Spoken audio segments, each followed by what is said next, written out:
अगर आप भी कंफ्यूज हैं कि न्यू टैक्स रिजीम सेलेक्ट करें या पुराने के साथ कंटिन्यू करें तो भाई ये वीडियो आपके बहुत काम की है। वैसे बता देता हूं कि बजट 2020 में सरकार ने न्यू टैक्स स्लैब को डिफॉल्ट बनाया था, यानी जब तक आप ओल्ड को खुद नहीं सेलेक्ट करेंगे अपने आप ऑटोमेटिकली ही सिलेक्ट हो जाएगी। अब देखते हैं कि आपके लिए कौन सी वाली ज्यादा फायदेमंद है। मान लीजिए कि आपकी मंथली सैलरी है 50,000 रुपए की और इनकम का कोई और सोर्स नहीं है, तो एनुअल इनकम हो गई 6 लाख रुपए की। इस तरह जब आप ओल्ड टैक्स रिजीम चुनते हैं तो इनकम टैक्स के सेक्शन 80C के तहत 1.5 लाख रुपए तक के डिडक्शन का लाभ मिलता है। इसके अलावा सैलरीड लोगों को 50,000 के स्टैंडर्ड डिडक्शन का भी लाभ मिलता है।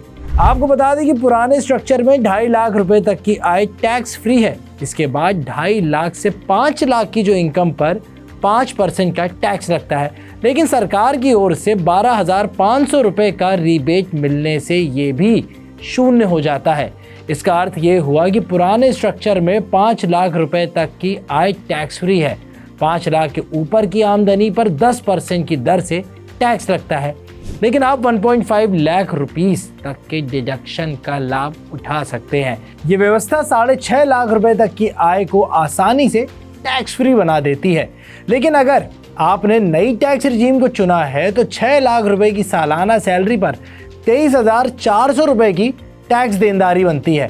इस स्ट्रक्चर में 2.5 लाख रुपए तक की इनकम टैक्स फ्री है।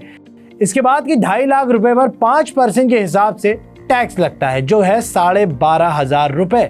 आमदनी 5 लाख रुपए से 1 लाख रुपए ज्यादा है और ये 1 लाख रुपए 10% के ब्रैकेट में आता है, तो इस पर 10,000 रुपए की टैक्स देनदारी बनती है। इसके अलावा कैलकुलेटेड टैक्स पर 4% सेस भी तो बनता है। कैलकुलेटेड टैक्स 12,500 रुपए है, तो सेस होगा 900 रुपए। इस तरह टोटल देनदारी हो गई 13,400 रुपए की। तो अगर आप नई टैक्स रिजीम चुनते हैं तो आपको देने पड़ेंगे कितने? 13,400 रुपए यानी टैक्स के रूप में। ओल्ड टैक्स रिजीम में आपको देना पड़ेगा 0 यानी 0 रुपीस। ओल्ड टैक्स रिजीम में डिडक्शन से इंपॉर्टेंट सेविंग्स की जा सकती है, जिससे ये उन लोगों के लिए फायदेमंद हो जाता है जो स्ट्रैटेजिक तरीके से बेनिफिट्स का लाभ उठाना चाहते हैं। सिंपल वर्ड्स में नई टैक्स रिजीम कम टैक्स रेट्स तो ऑफर करती है, लेकिन सब्सटैंशियल रिडक्शन चाहने वाले लोगों के लिए उतनी फ्रेंडली नहीं हो सकती। फाइनेंशियल टारगेट्स को देखते हुए अगर आप टैक्स रिजीम चुन रहे हैं तो ध्यान रखें कि अगर खास फाइनेंशियल टारगेट्स वाले टैक्स पेयर हैं तो अपनी एजुकेशन के लिए बचत या घर खरीदने का प्लान है तो ओल्ड टैक्स रिजीम आपके लिए ज़्यादा काम आ सकती है। अगर ऐसा कुछ नहीं है तो न्यू टैक्स रिजीम आपके लिए काम की हो सकती है। लॉन्ग टर्म के लिए ओल्ड टैक्स रिजीम आपको टैक्स प्लानिंग का ऑप्शन तो देती है, साथ ही साथ अपने इन्वेस्टमेंट को रीस्ट्रक्चर करने का भी ऑप्शन देती है।